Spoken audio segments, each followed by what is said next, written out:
마태복음 26장 57절부터 75절까지 예수님을 잡은 자들이 끌고 대제사장 가야바에게 가니 거기 서기관과 장로들이 모여 있더라. 베드로가 일벌찍이 예수님을 따라 대제사장의 집 뜰에까지 가서 그 결국을 보려고 안에 들어가 하인들과 함께 앉았더라.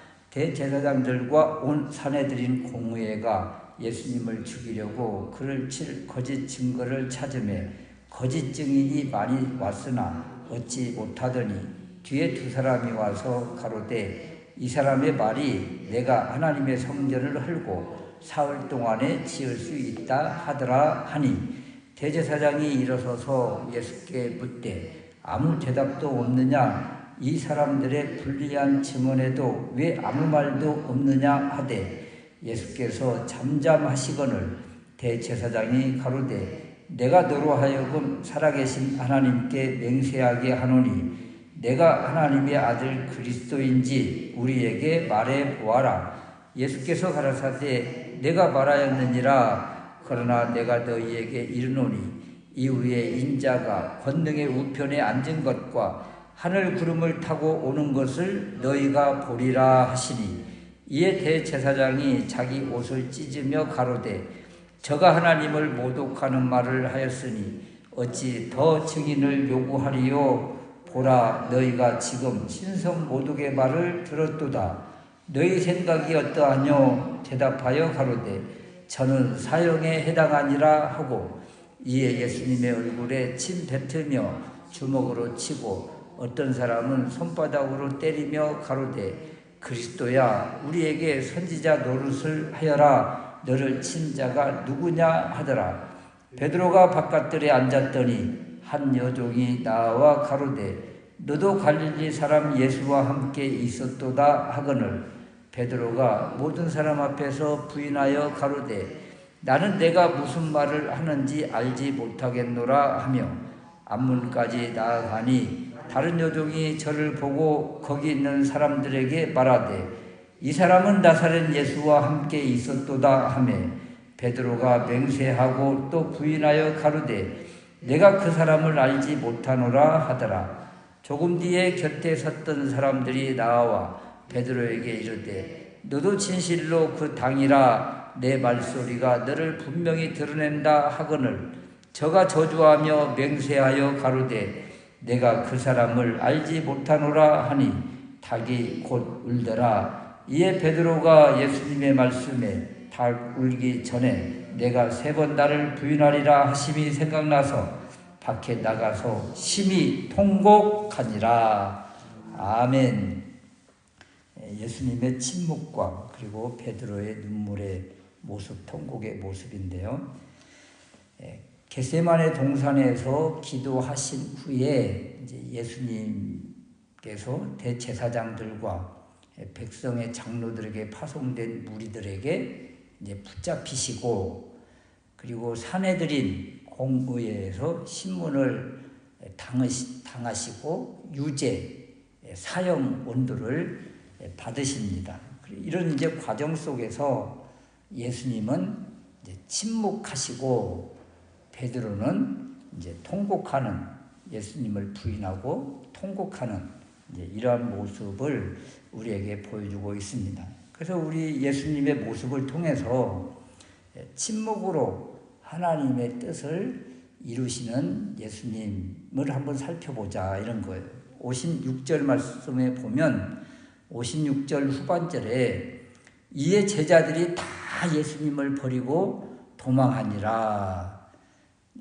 동행구절인 마가복음에 보면 마가복음 14장 52절에서는 한 청년은 배 혼이불을 버리고 벗은 몸으로 도망하니라. 제자들이 지금 황급하게 급히 지금 예수님으로부터 도망가고 다 멀어져 가는 이러한 모습이에요.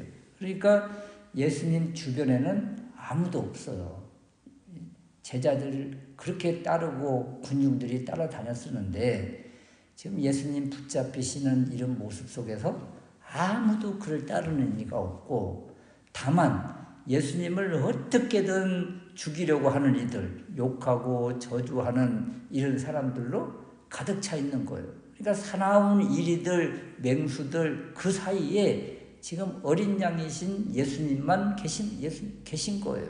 그러니까 아무도 도와줄 리가 없는 이러한 모습 속에서 우리 주님은 이런 모습 속에서도 성경 말씀을, 예언되어진 성경 말씀을 이루고 계세요. 예수님께서 이 산헤드린 공회에서 그냥 잠잠히 계시거든요.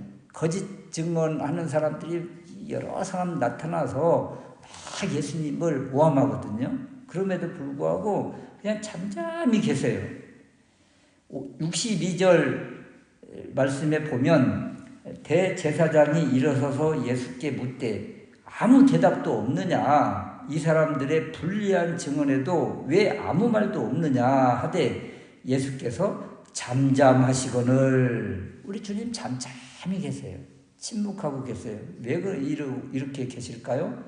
이사야 선지자가 오래전에 예언하신 그 말씀이 있거든요. 이사야 53장 6절 이하에 보면 우리는 다 양 같아서 그릇 행하여 각기 제 길로 갔거늘 여호와께서는 우리 모두의 죄악을 그에게 담당시키셨도다. 그가 곤욕을 당하여 괴로울 때에도 지금 이때예요. 곤욕을 당하여 괴로울 때에도 그의 입을 열지 아니하였으며 마치 도수장으로 끌려가는 어린 양과 털 깎는 자 앞에서 잠잠한 양같이 그의 입을 열지 아니하였도다. 우리 주님이 잠잠하게 계셔요. 여러분, 이런 이제 침묵하시고 잠잠히 계시는 이러한 모습이 우리 주님께서 왜 이렇게 계시는가?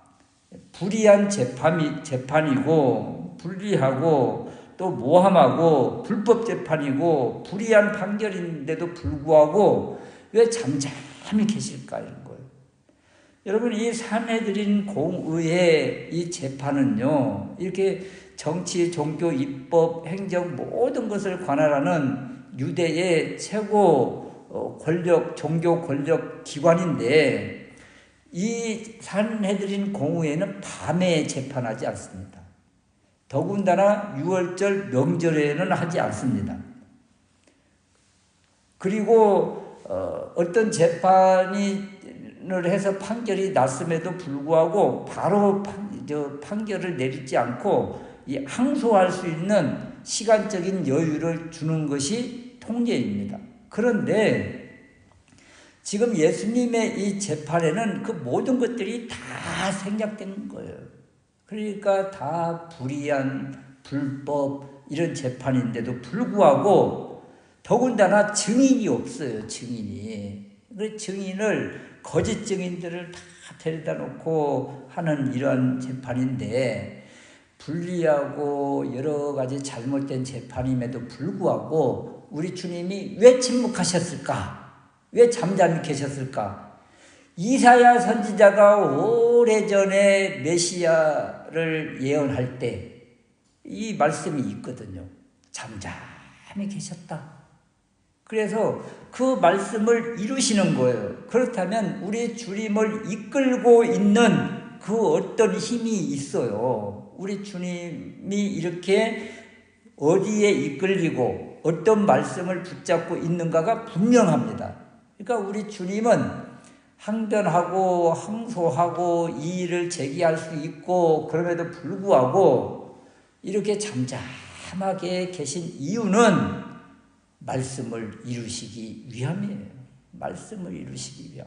그래서 우리 주님은 어떠한 상황, 어떠한 환경 가운데서도 이렇게 말씀을 이루시는 이런 모습이에요. 그러니까 우리 주님을 이끌고 있고 우리 주님 마음속에 가득 차 있는 것이 무엇인가 하면 바로 말씀인 거예요. 말씀. 그 말씀이 그 안에 우리 주님 안에 계시기 때문에 이 말씀을 하나하나 이루시면서 응하였도다 이런 말씀이 계속 이어지다가 이제 마지막 재판의 과정 여기서까지도 그 말씀을 이루고 계시는 모습이다. 그러니까 이 말씀이 없으면 어떻게 돼요? 사람이 이걸 이루지 못하는 거예요.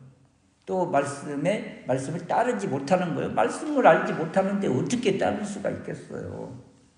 그래서 예수님의 마지막 재판의 이러한 과정을 바라보면서 우리 주님은 이 말씀들을 다 가지고 계시기 때문에 또 말씀이신 분이시기 때문에 그 말씀을 이루시는 이러한 모습이더라. 그래서 이 예수님의 침묵하시는 이러한 모습을 통해서 무엇을 배워야 돼요?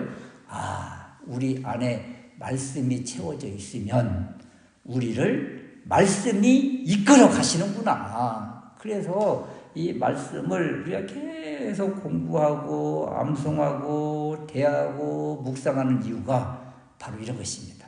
그래서 위급한 순간에 또 정말 절실한 그때에 무엇이 다 우리를 이끌어요? 말씀이 이끄는 거예요. 말씀이. 그래서 말씀이 있는 사람은 이러한 상황 속에서 말씀에 순복하게 되고 순종하게 되고 말씀에 이끌리고 말씀에 순종하는 그런 말씀의 사람이 되는 것이다. 그래서 우리 주님의 침묵을 바라보면서 이 말씀의 소중함, 또 우리 안에 말씀이 얼마나 채워져 있는가, 또 말씀이 얼마나 나를 이끌고 있는가를 늘 점검하는 우리가 될 수 있으시기를 주님의 이름으로 축원합니다. 두 번째는 이제 베드로의 모습이에요. 베드로는 왜 이렇게 주님을 부인했을까? 이런 것인데, 베드로가 예수님을 따르는 모습이 나와요. 다른 사람들은 다 지금 도망갔잖아요. 도망갔는데 58절 말씀에 보면 베드로가 멀찍이 예수님을 따라 대제사장의 집 뜰에까지 갔다. 이건 굉장한 믿음의 모습이에요. 그래도 수제자로서 다른 제자들은 다 떠났는데 도망갔는데 그래도 베드로는 지금 대제사장의 집 뜰에까지 가서 지금 예수님이 어떻게 될지 이렇게 전전긍긍하면서 그곳까지 갔다. 대단한 모습이죠. 그런데 문제는 이제 69절부터 나오는데 베드로가 바깥들에 앉았다. 또 멀찍이 예수님을 따랐다. 이런 모습 속에서 예수님과의 거리가 있게 되는 거예요. 베드로와의 거리 차이가 여기 나온다. 멀찍이, 바깥들 이런 것들이 예수님과의 관계성 속에서 멀찍이 떨어져 있구나. 가까이 또 예수님을 따라 대제사장의 집들에까지 간 것은 대단한 일이지만 지금 예수님과의 거리가 멀찍이 떨어져 있구나. 이것을 우리가 먼저 알 수가 있고 이런 모습 속에서 이제 여종이 이제 질문하는 이런 모습이에요. 69절 말씀에 한 여종이 나와 가로되 너도 갈릴 사람 예수와 함께 있었지. 이렇게 예수님과 한 통속으로 이제 한 그룹으로 묶어서 이제 체포하려고 하는 이런 모습이죠. 같은 당으로 이제 모는 거예요. 그러니까 70절 말씀에 베드로가 모든 사람 앞에서 부인하여 가로되 나는 내가 무슨 말을 하는지 알지 못하겠다. 그러니까 다시 또 다른 여종이 또 물어요. 71절에 앞문까지 나아가니 다른 여종이 저를 보고 거기 있는 사람들에게 말하되 이 사람은 나사렛 예수와 함께 있었도다. 이 예수님과 함께 늘 같이 다니는 것을 본 사람이 있었어요. 이 다른 여종이 또 끄집어내고 있는 거잖아요. 근데 71절 말씀에 보면 앞문까지 나아가니 이것은 무슨 이야기예요? 한 여종이 먼저 너도 갈릴리 사람 예수와 함께 있었지 이렇게 하면서 불안, 초조 이런 모습 속에서 이제 앞문 쪽으로 이동하는 이제 도망가려고 이제 대제사장의 집에서 바깥으로 나가려고 하는 이러한 시도를 하는 과정 가운데 이제 다른 교종이 또 질문을 하는 거예요. 그래 어떻게 해요? 72절에 베드로가 맹세하고 또 부인하여 가로되 내가 그 사람을 알지 못한다니까 그러잖아요. 두 번째 또 부인하는 모습이에요. 73절 말씀의 세 번째인데 조금 뒤에 곁에 섰던 사람들이 나와 베드로에게 이르되 너도 진실로 그 당이다. 네 말소리가 너를 분명히 드러낸다. 여기에 베드로가 두 번간의 이 대화 속에서 이 말투가 나온 거예요. 베드로가 어디 사람이에요? 갈릴리 사람이잖아요. 예수님 어디 사람이에요? 갈릴리 나사렛 사람이에요.